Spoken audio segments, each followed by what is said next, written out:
let's say 100 people I made aware of what I do and then what I sell, what my product is. Out of those 150 became interested to know more, right? Out of those 50, 20 are now actively negotiating to purchase. And in that 20, I actually get 10 customers. So this is a typical sales funnel, right? Starts with awareness, interest. So now what we need to do is every month or every quarter, we need to measure how many did I get in each of these buckets and how much conversion percentage happened.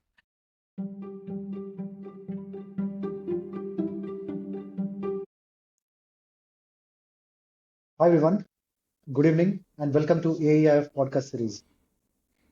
Before we begin, let me ask you a question that most of you might have on your mind. Why should you spend the next 1 hour listening to this conversation? Because go-to-market is something that most people truly understand only after they have made extensive mistakes. And today's conversation is about learning those early on and from someone who has actually lived them. For those who are joining us for the first time, AEIF stands for Ajit Entrepreneurship and Innovation Forum, an initiative under the aegis of AAA, the Ajit's Alumni Association of Sainik School, Bijapur. Thank you all for taking time on a Friday evening and joining us today. My name is Jairaj. I'm your host for this podcast.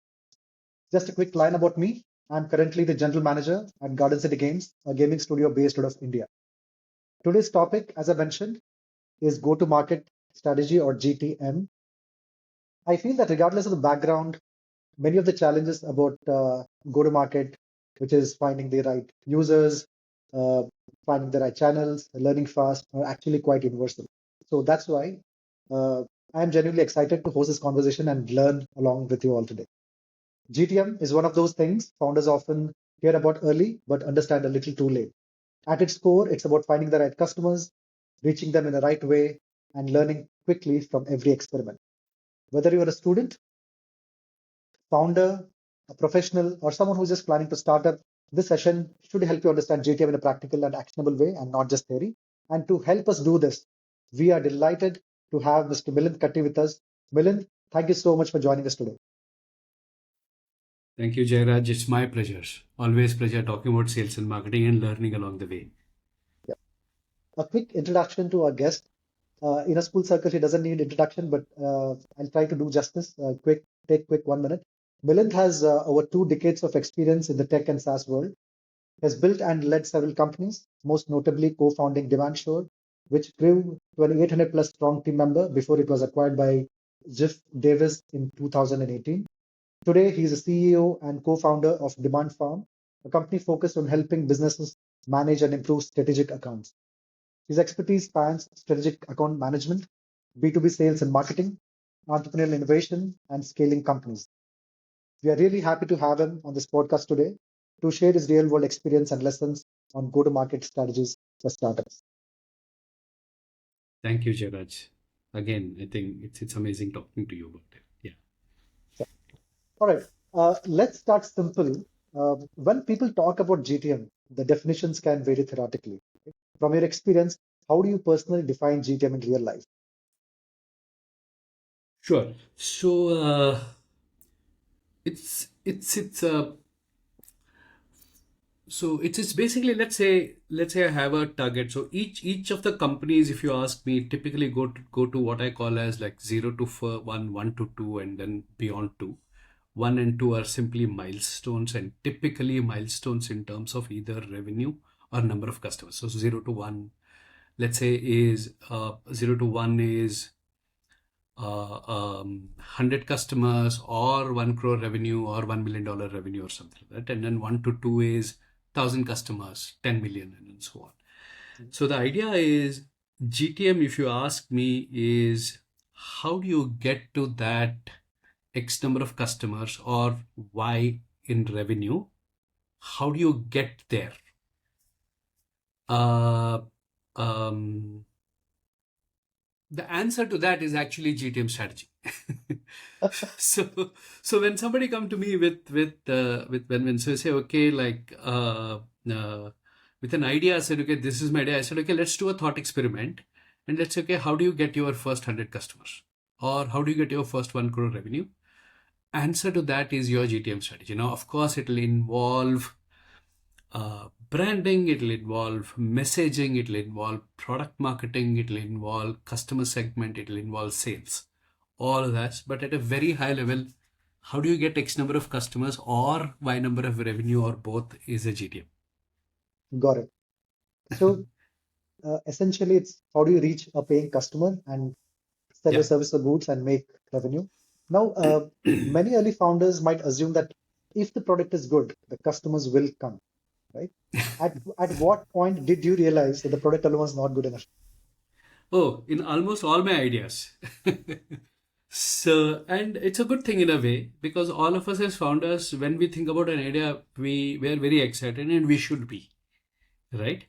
Mhm. Uh, but the real test is if somebody buys it and pays money for it, right? Yeah. Uh, so I guess, Jairaj, in almost all my businesses, uh, I think I might have assumed that okay, this is a great idea and let me jump in and do it. But I've become much smarter nowadays.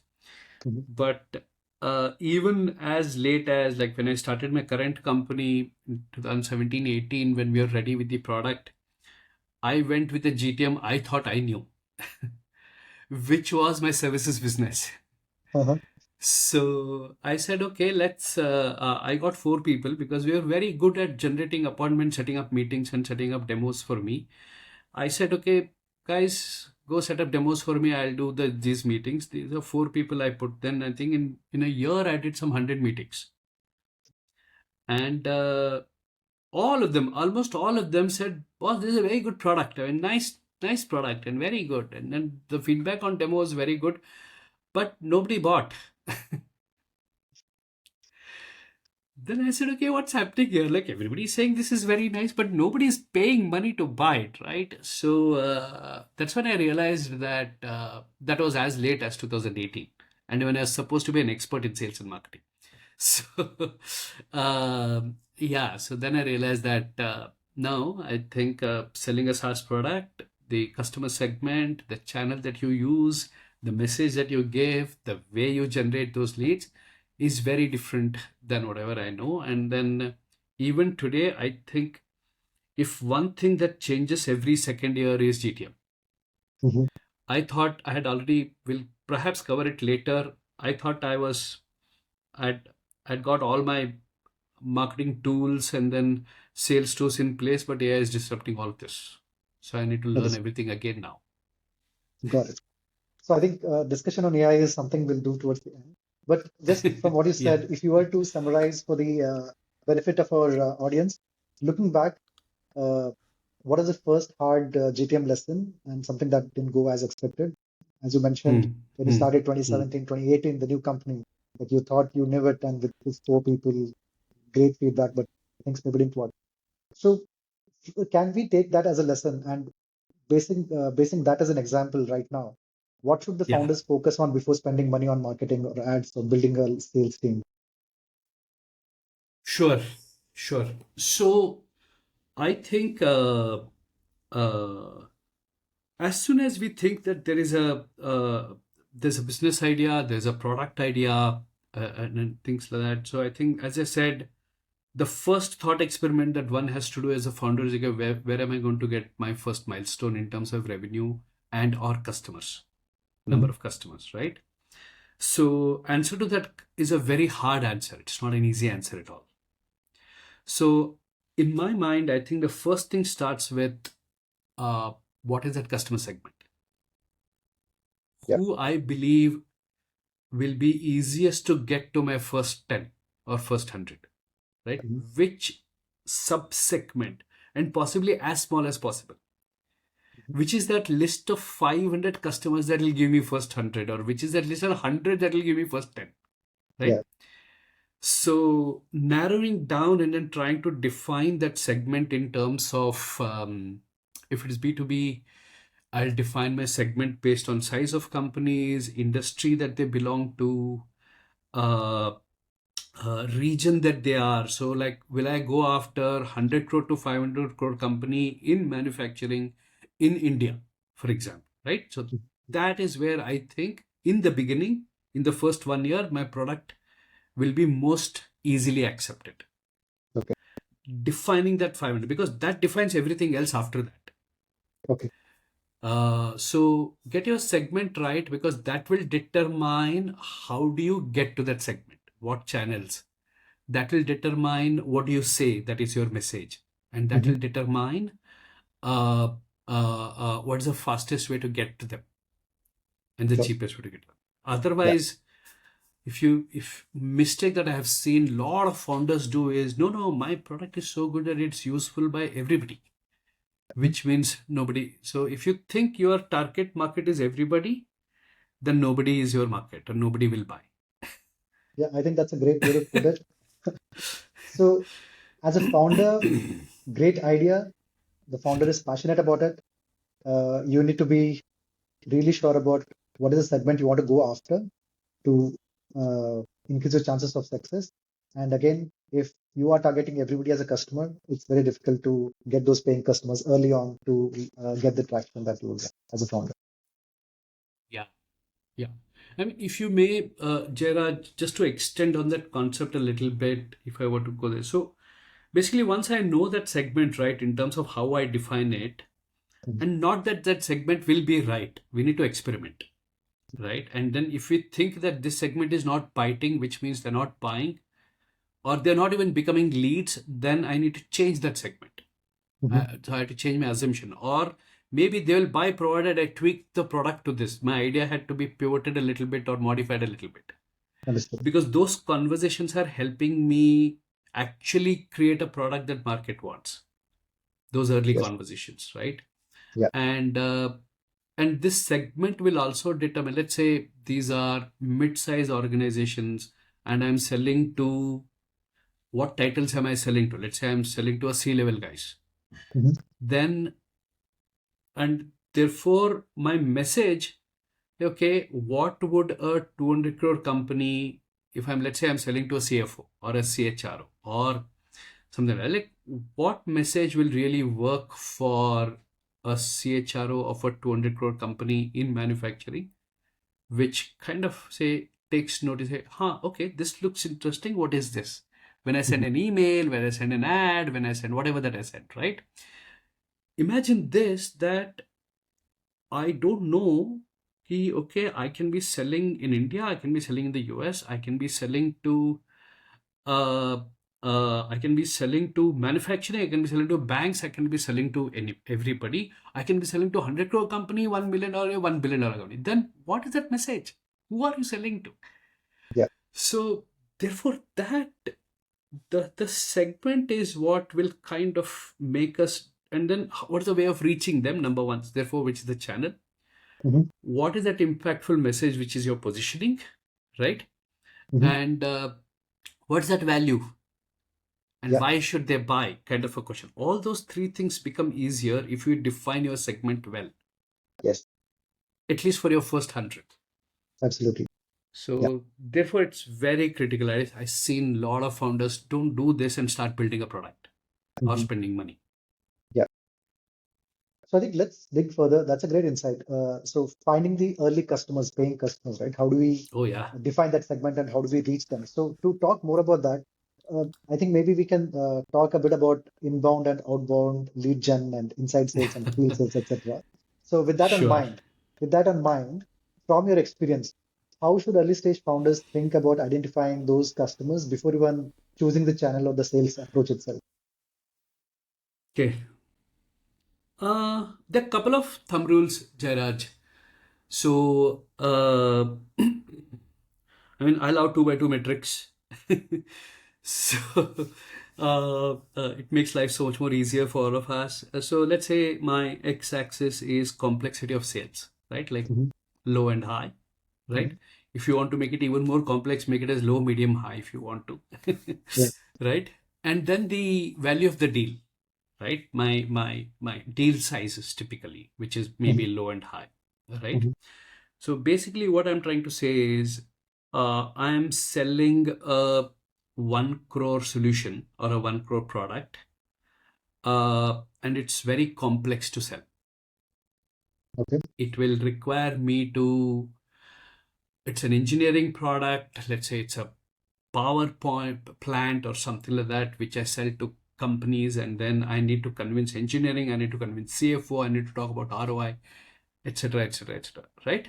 Mhm. Versus I am selling a laptop, right? Mhm. Very low complexity, and then it costs 1 lakh or 60,000 rupees, right? Yeah. So, right. So now, so our product can be any one of these.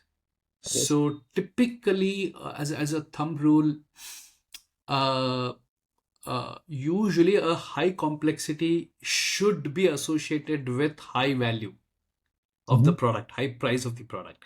Because if your sales process is very complex, and uh, uh, if the price is too low, then invariably it's not worth it, Mhm. right? Yeah. And if your sales process is not complex at all, it's very simple, but you're still pricing it very high, Mhm. usually unusual.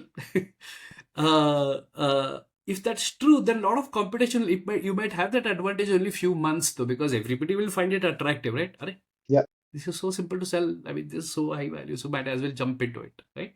Yeah. Yeah. So it generally happens for, say, some pharma drug discovery companies at some point of time, right? And it lasts a little for a bit. Mhm. So the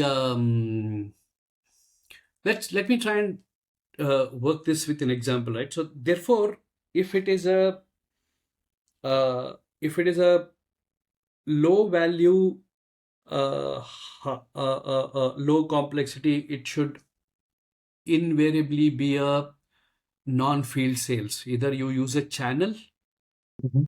as a sales, and then you sell to a distributor in turn sells it, because that's the, or it should be a completely inbound led, and then hardly any sales motion. So you should be able to generate leads inbound through marketing efforts, and then we should be able to sell without having too many salespeople involved, or with less, because it's low complex.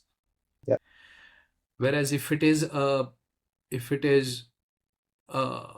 high complex sales process, and then fairly expensive product or a Mhm. solution, then Mhm. you will need feet on street or field sales Understood. people. You might also need inside sales to generate leads to begin with. Yeah. So, mm, does that answer, Jairaj? I mean, I can give more Yeah. example. I Yeah. think what I understood from this is, if the product is fairly simple and maybe Mm, inexpensive, the inside sales would work. You would do calls, you would do demos, you would do an online meeting, etc. Versus mm. when a product is complex, takes a bit of effort relatively, uh, and it's of high value, then definitely we might need a physical meeting, feet on the Oh, street, yeah. etc. And Right. I think end of the day, what we're saying is, what is the ROI for the effort, right? Like, uh, Right. Right. Right. yeah. No, true, true. I mean, so let's try and break this down with an example, right? So let's say we want to get to a typical thumb rule, right? If your salesperson cost 1 lakh rupee a month, the typical output is 10 times the salesperson's cost, Mhm. right? Is what you should expect, Yep. right? That's thumb rule. Anywhere between 6 to 10 is what they say. Okay, Yeah. depending upon it. Let's say you have a salesperson who is costing you 1 lakh, that guy has to bring in 10 lakhs of sales every month Correct. if the salary is 1 lakh, right? Yeah. So let's say now that 10 lakh can come from one customer, Mhm. right? Because if your product is worth 10 lakhs and all that sales guy has to do is get one customer. Yeah. Now, how does this person get that one customer, right? Yeah. Mhm. Usually, in this case, this guy is a field sales guy, very senior expert in the domain, etc. He already has connections in the industry. So, Mhm. this salesperson, all he has to do is get one customer a month Yeah. who gives them 10 lakh rupees, right? As an Correct. example. Yeah. So, he has to generate his own leads, Mhm. go out, meet some five people, meet five companies multiple times, create a solution, create the ROI, give them the document, and not just meet, because 10 lakh ka order, not one person is not deciding, right? Yeah. You Yeah. need to meet, convince a CFO, the user, the buyer, the influencer, and all of those guys. Do those matter, get that one deal. So it's Understood. completely field sales. Marketing job is usually to create those nice brochures and presentations for this chap. Yeah. right? Lead Understood. generation is not usually a marketing job in this case, Mhm. right? Think of companies like Infosys, etc., etc., Yeah. right? They go and get $1 billion deal or half a billion dollar deal kind of a thing. You need that vice president sales to go and Yeah. get that kind of a business. Yeah. Now I can also get this. So I have a one sales guy. Well, let's take the example of the second one where I say that, okay, I can get 10 customers giving me 1 lakh each. My salary is 1 lakh. My target is 10 lakhs. I can get 10 customers, 1 lakh product. So the nature of my product is it costs 1 lakh. I need to get 10 customers. Yeah. Now getting 10 customers might require 50 meetings, meeting 50 customers, Yeah. maybe once or twice. That means 100 meetings in a month. Mhm. Now these 50 prospects in a month, I can't generate myself as a sales guy. I need marketing to help me generate those 50 meetings or 50 leads. Yes. Now the marketing role is changing, sales guy's role is changing, Mhm. right? So Yeah. the marketing is expected to give this person 50 leads in that month, where this Mhm. person either goes and meets or makes a call or does whatever and converts 10 out of those 50 Mhm. and gets the 10 lakhs.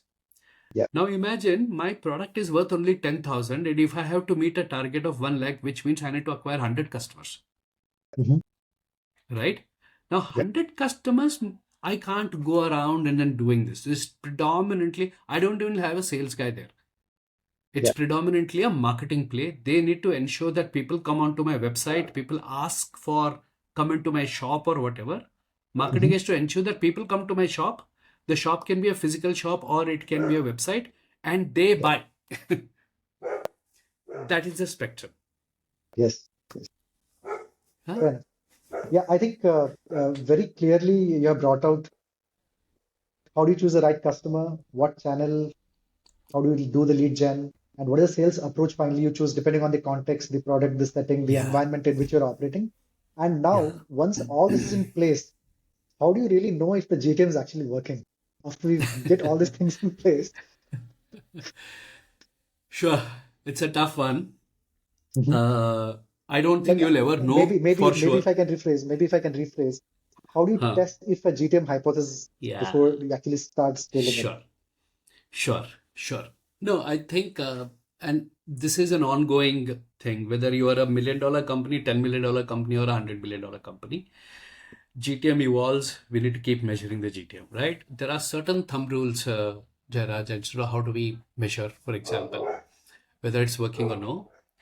Uh, the um, So basically, there's a concept of sales funnel, right? Where Mhm. there's a so we generate leads which are aware of what we do, and from that, let's say 100 people I made aware of what I do and then what I sell, what my product is.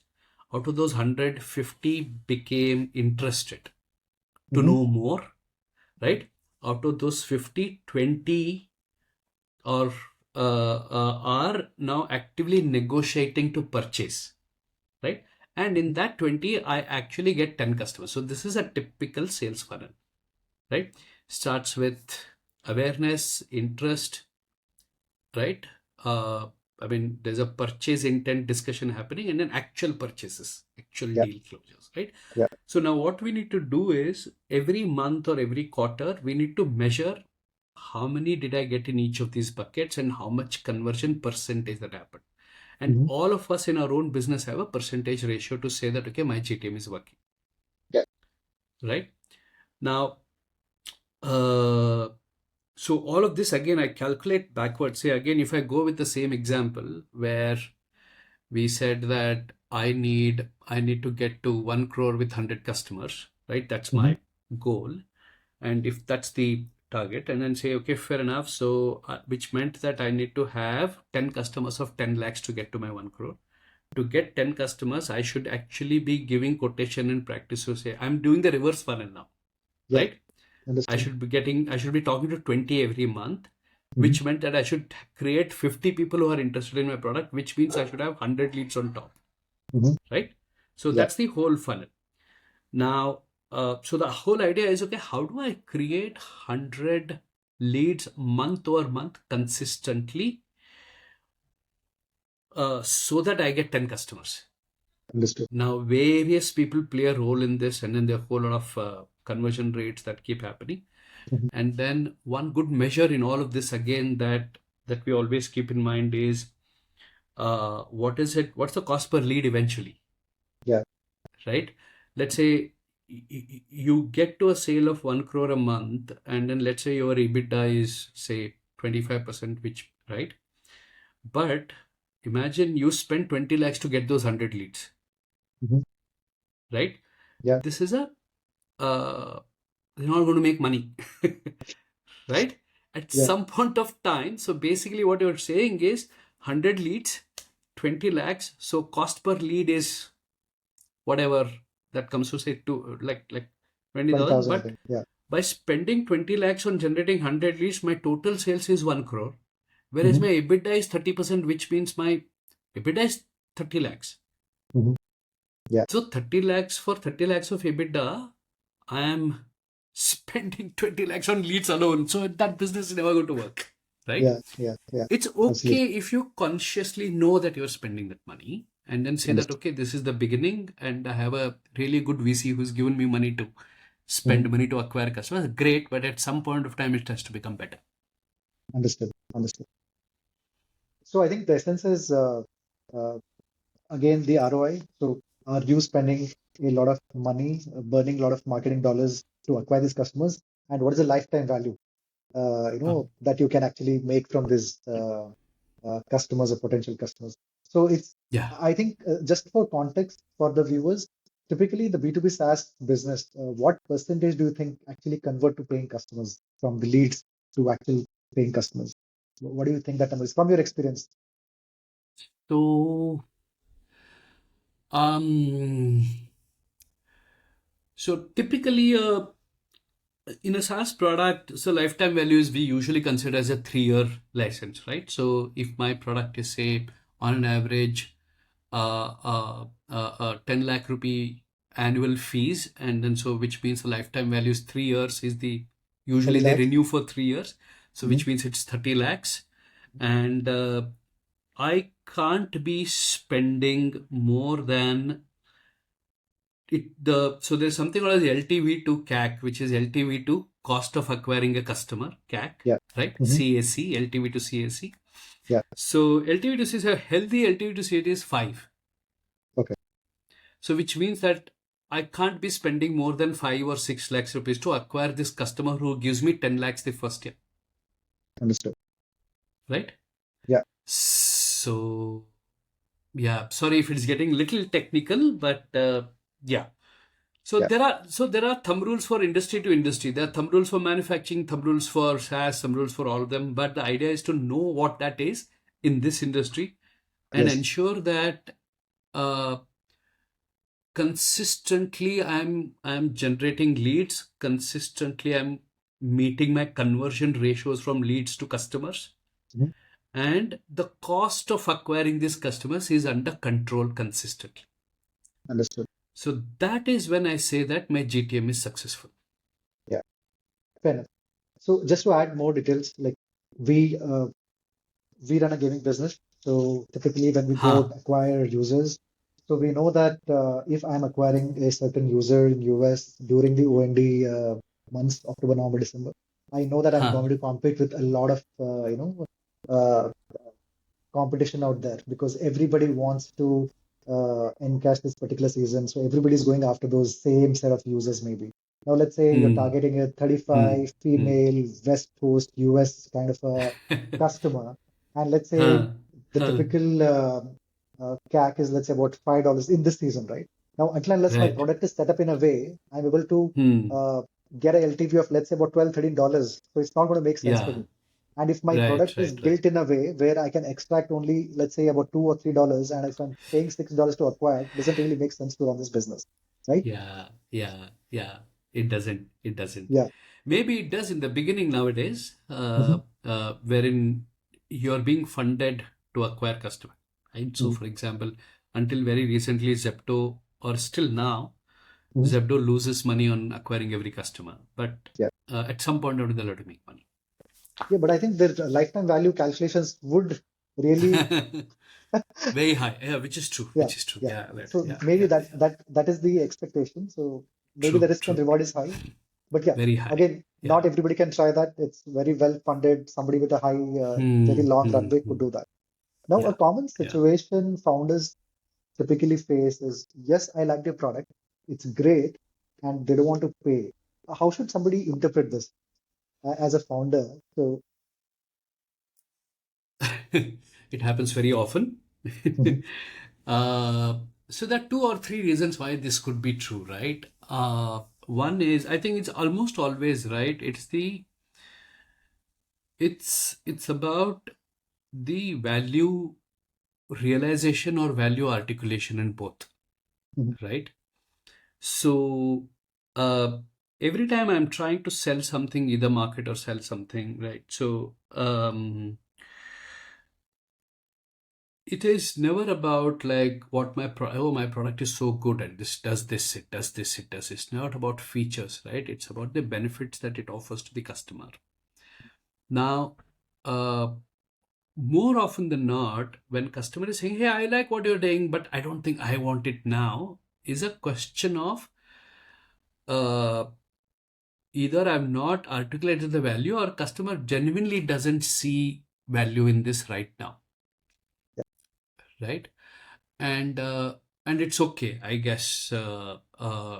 So then, me as a founder has to think very clearly, or a seller has to think that okay, is this a segment where the pain is enough for yeah, them to pay, or it's okay? I mean, so because it's true. I mean, even in this product that we have, in the first 2 or 3 years, my biggest problem was, as I told you, that people felt that okay, it's nice to have product, not a must-have product, okay, right?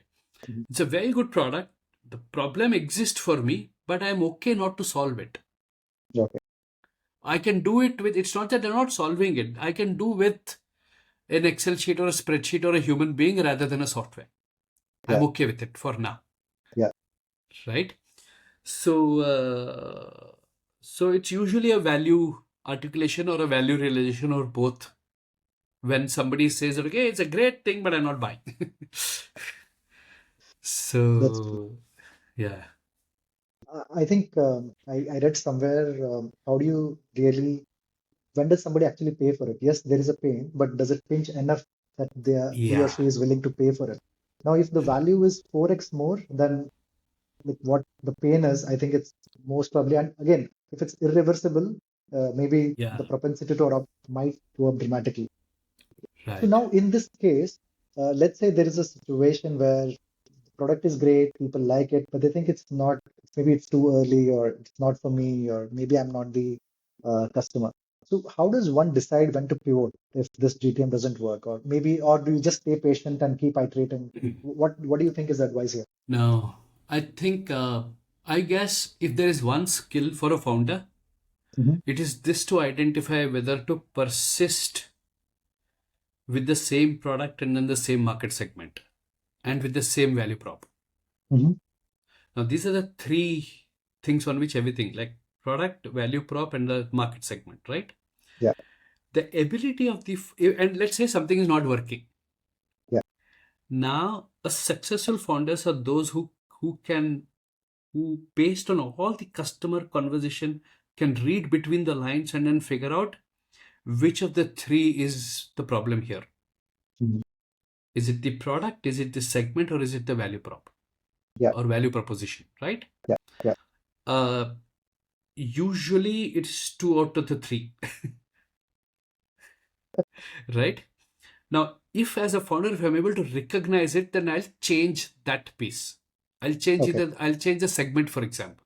Hey, I Hmm. don't think this can work for large organization. I need to go to smaller companies. Hey, I don't Okay. think I can sell in the US now. I should go to Middle East, right?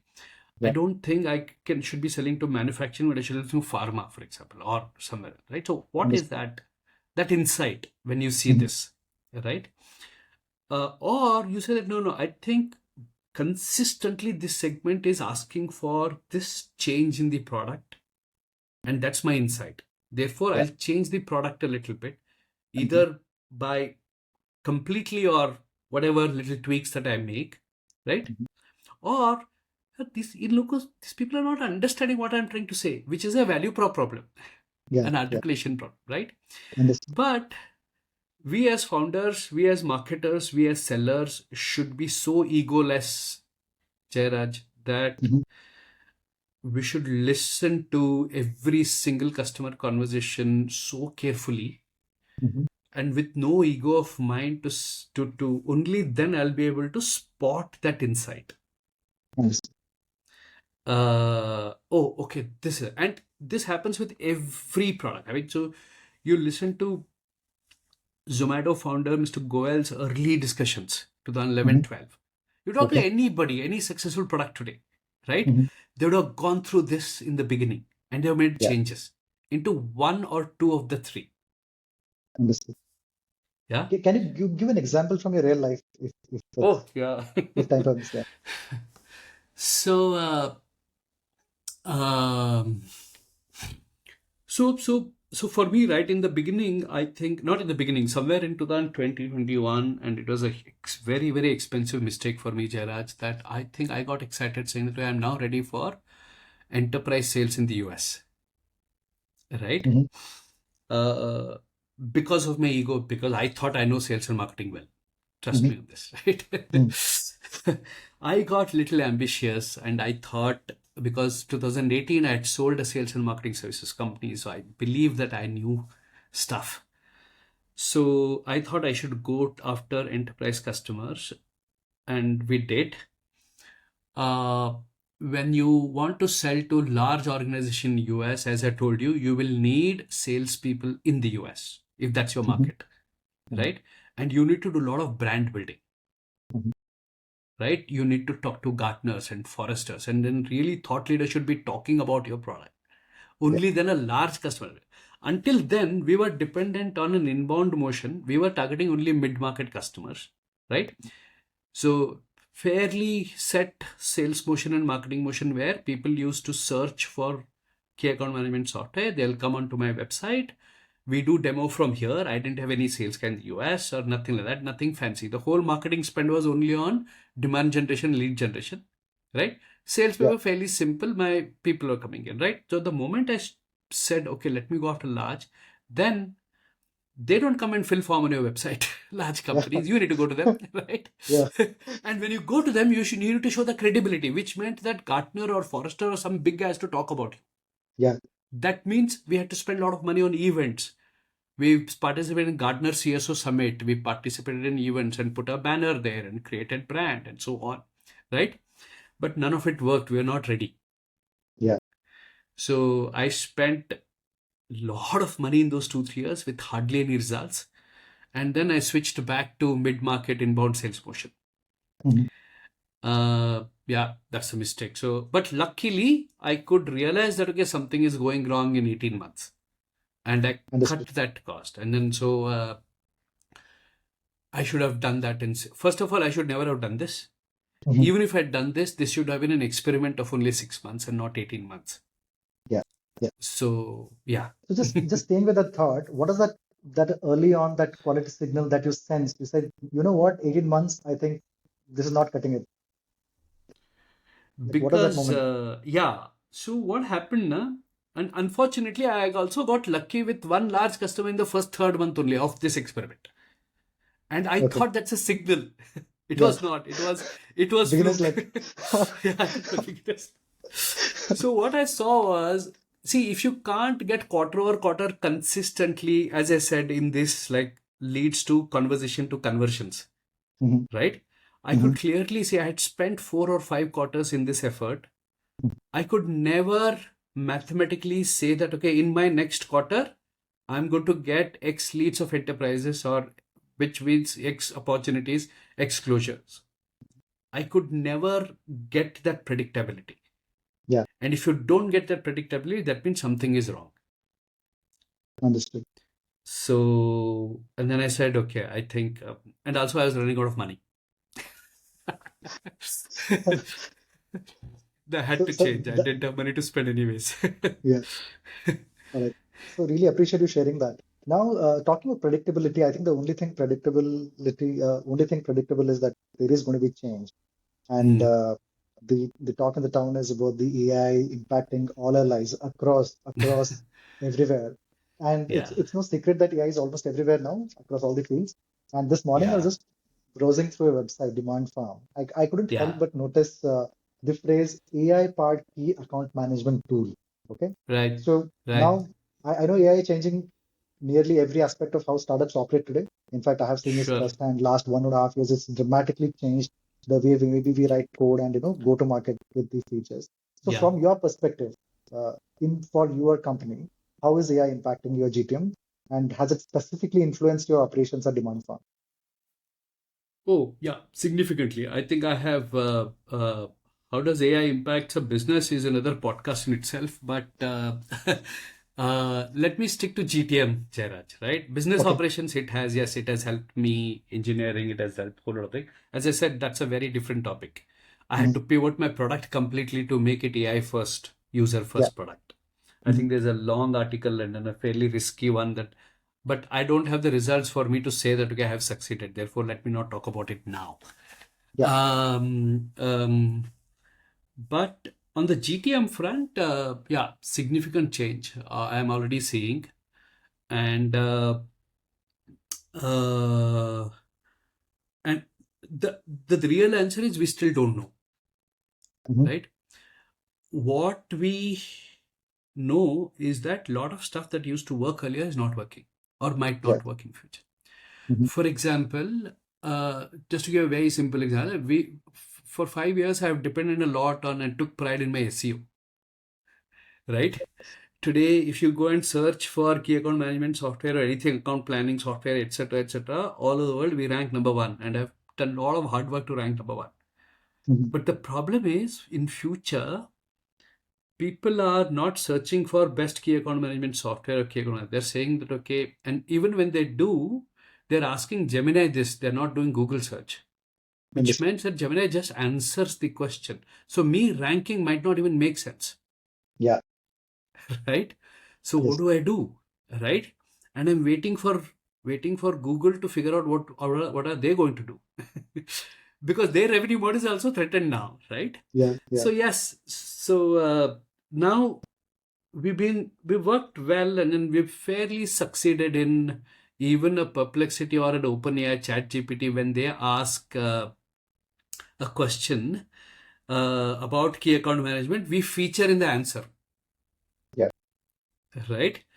Now, so therefore, whatever we did for 5 years and really succeeded might not even work in future. So Yeah. I need to find a way of how will I how will I be as part of an answer Yeah. for some of these Gen AI products, right? And we are seeing some trends as to how does it work. Apparently, Gen AI, all these like Perplexity and OpenAI and Gemini are looking at YouTube more. They're Mhm. reading through Reddit more. Yeah. So we've been writing and answering in Reddit. We've been creating a lot of YouTube content, whether they're being viewed or not, it doesn't matter, but you have to have a content there.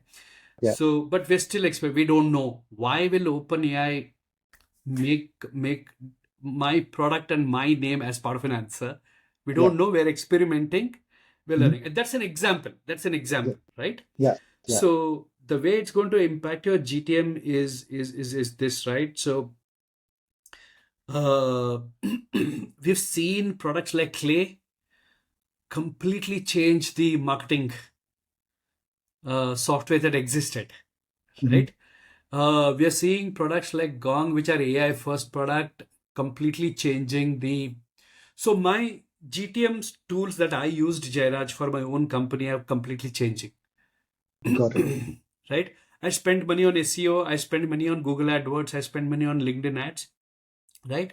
The tools that I used was something like HubSpot, which would connect to my website and things like that, right? But today I'm spending money on Clay, which is an AI tool for marketing. I'm spending money on things like Gong, which listens to the salespeople call and it gives me intelligence saying, okay, what to do next and things like that. Yeah. Yeah. So my tech stack is changing the way I'm thinking. So, but I don't know the answer, unfortunately, but I'm keeping my ear and eye so close to GTM strategies so that I am one, and we have to change, and GTM will change. Understood. So Yeah. yeah. No, I think you have brought about a very clear fundamental shift in the user behavior in the internet. I think the internet of the yesterday, it was all about search, and you had a bunch of links. There was a website. So that is the model in which the whole world operated and everybody made money in this ecosystem. And I think right now, the fundamental shift in the user behavior is there's a question, there's an answer, and there are recommendations. Right Hmm. now, the world was built around search and website, and now the world needs to move to a question, answer, and recommendation. And I think, as you mentioned, the tech stack is evolving, and we need to figure out what is tomorrow's SEO. I don't know if there's something called as a GE or a generative engine Yeah. optimization. Do you want Yeah. to talk about that? Oh, yeah, yeah. So they are talking about GEO now. My marketing people have understood, are studying it and following it very closely. We Mhm. seem to have succeeded reasonably well with GEO. Today only in the morning, well as I keep experimenting. So where said I told my daughter search on Perplexity as to key account management's best key account management softwares, and Mhm. she says like being who she is at 22, she said, "No, Dad, if I ask this question, we'll be spending 2 liters of water," which is true. So, but I said, yeah, please still try. I will use 2 liters less in my shower today. So she hope because I didn't want to search from my IP. I Yeah. wanted to know like what is that IP, and then Yes. sure enough, Demandfarm was mentioned in that Mhm. Gemini chat, and then it not only mentioned it gave a link Okay. of demand farm. So it looks like we are succeeding with the GEO right now. As I Mhm. said, the early tricks are definitely about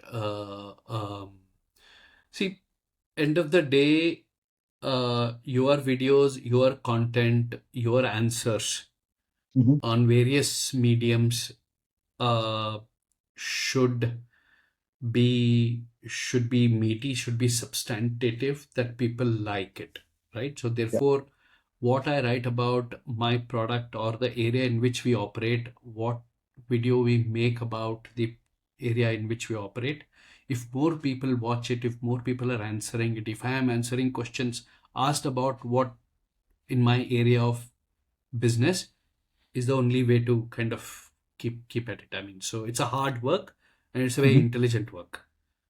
Understood. Understood. So yeah. Yeah. To summarize for our audience, yes, GTM is getting impacted more than we know it is, and the, the rules of the game itself themselves are changing. So we need to look out for what really it means for industry, for our products that we operate in, and work on the GTM as we go ahead. Now, I think in the interest of time, we have about 12 minutes. We may have questions from the audience, but while we get those questions collated, I have put together a quick, some sort of a rapid fire round here going. So Okay. if you would be kind enough to quickly, give me short answers or the first thing that comes to your mind Sure. based on these Sure. questions. The first one is one GTM mistake founders repeat too often. Getting there, either not defining the customer segment at all or defining a much larger customer segment than they should. Yeah. So one GTM channel most underrated. Um, Let me talk in terms of B2B context. Uh, mm, the the closed roundtable events Mhm. is fairly underrated, and I've seen that give me a lot more ROI. Say Mhm. for me, like those city-based event where 20 people come, Mhm. and then you invite around 50 people, and then 20 people attend a very close-knit 20 people event where one of them is your existing customer. They Mhm. talk about like how this has happened, and then Mhm. end with a beer, coffee, tea, or whatever it is. And Yeah. that's so much. I mean, it's hard work again, Yeah. but like imagine doing this in 20 cities every year Yeah. Yeah. is the best spend of your channel. I mean, that's the best channel. That's great advice. Yeah. So next one is product led or sales led. What works better early? I actually I don't think we should compare. It depends on what product, what business you are into. But personally, at some point of time, I would love to be in a business which is product led. I've never been Yes. fortunate with that so far, though. The best I could come was marketing led, Mhm, and my earliest business was mostly sales led. mhm, My SaaS product mid market is marketing led growth, mhm. but I was never fortunate to be a product led business. Yeah, Um, but nothing like it. I mean, just build a great product and let it sell itself. No understood. sales, no marketing. OpenAI is an example, ChatGPT an example of product led, Slack Yeah, is an example of product led, Figma yeah. was an example of product led. Mhm. Um, uh, yeah, Yeah, I think I there's a mean, lot of great examples out there. Yeah, definitely. yeah, So yeah. one, I think we've spoken about this in detail, but if you were to like quickly for the benefit of viewers, one clear signal that GTM is working in your context in the B2B world, what we operate in. So, consistency of your funnel movement, Yeah, consistency of it, and if possible, predictability of it. understood. Is So, there, yeah. yeah, is there one GTM myth that the founder should stop believing in? Is there one? Um,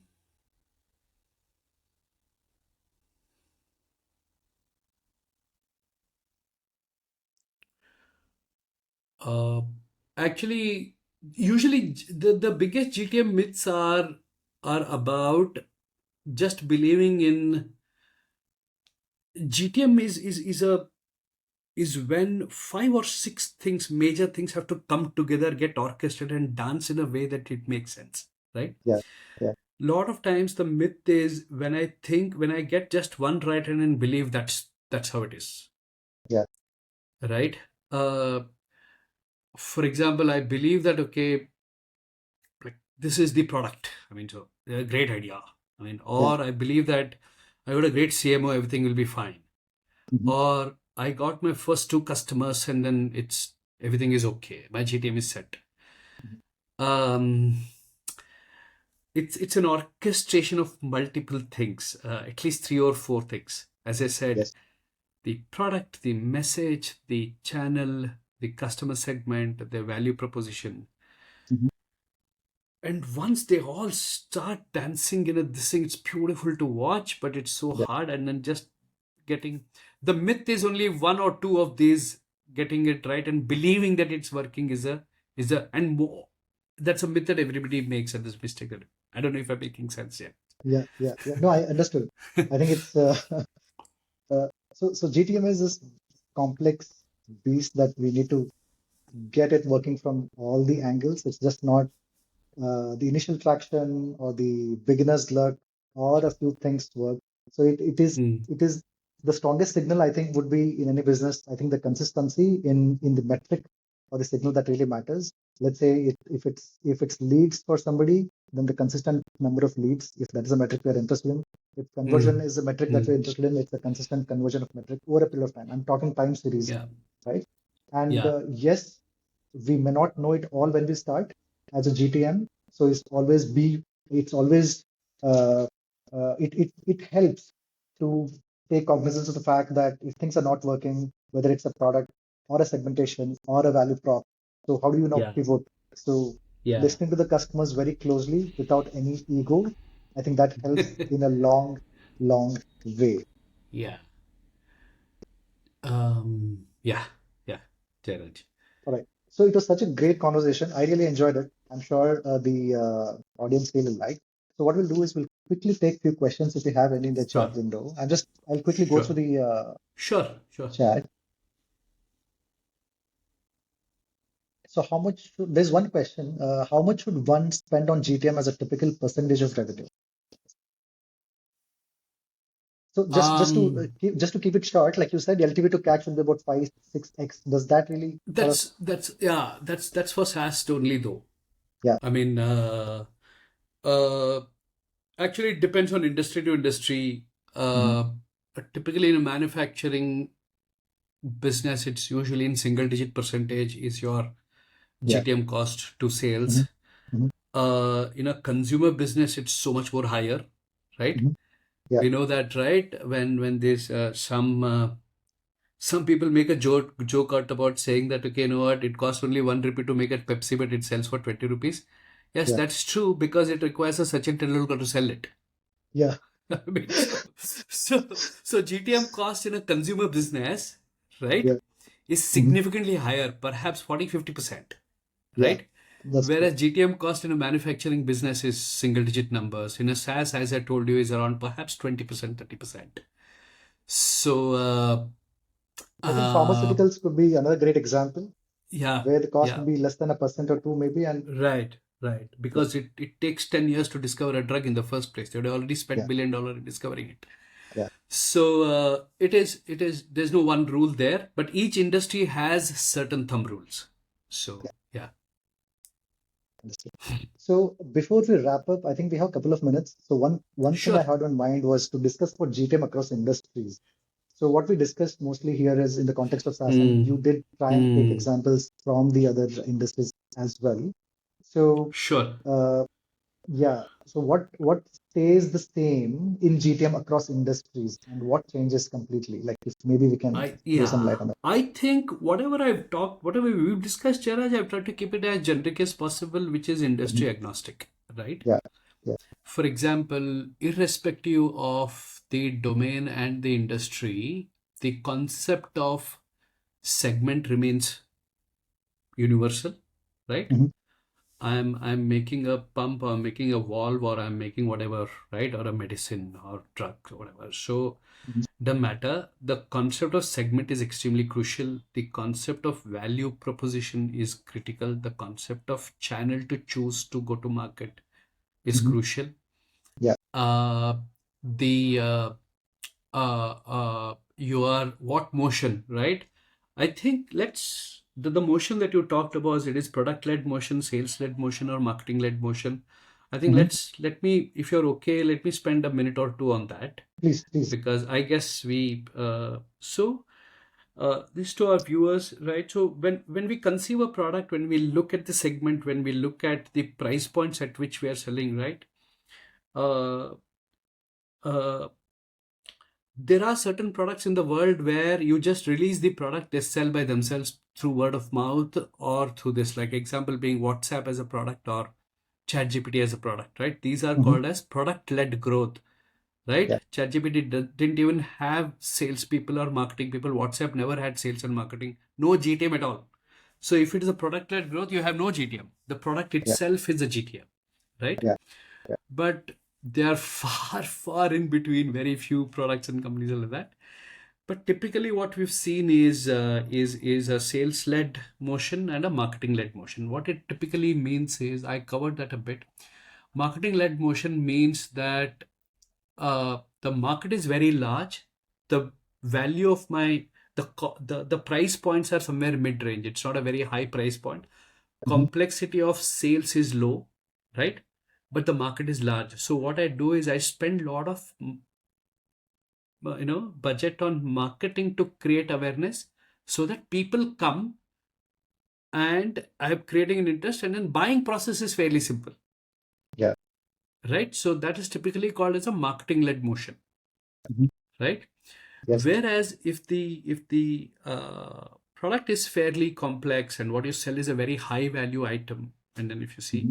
so I keep giving this example. If you go to Infosys, you will find at least 100 VP of sales and perhaps 2 VP of marketing, right? Yeah. Whereas if you go to say Unilever or Colgate Palmolive, Mhm. I don't think there's one VP of sales and then 5 VPs of distribution and then maybe 10 VPs of marketing, isn't Yeah. it? Yeah. So that kind of tells you where the whole thing is. So what is Understood. marketing led, what is sales led, and what is product led? Yeah. Yeah. So Yeah. knowing what you are building as early as possible is the key. Yep. Yeah. Thank you so much. Just to summarize for our viewers, go-to-market means a plan and execution of how a product or service reaches its customers and generates revenue. That's like trying to oversimplify it. And the core idea is same everywhere across industries, like Milind put it. So it just what changes is really how the GTM is executed in that industry to suit the setup of the ecosystem. So in simple definition, GTM is nothing but who you sell to, what problem you solve, how do you want to reach them, and how do you make money. With that, thank you so much again, Milind, for sharing your experience so openly. We really appreciate it. And on behalf of AEIF, I'd like to thank everyone for joining us today. And we look forward to seeing you in the next sessions. With that, for today, I wish all of us joining today a happy new year in advance. Thank you so much. Thank you so much, guys. It was lovely talking to you, Jairaj.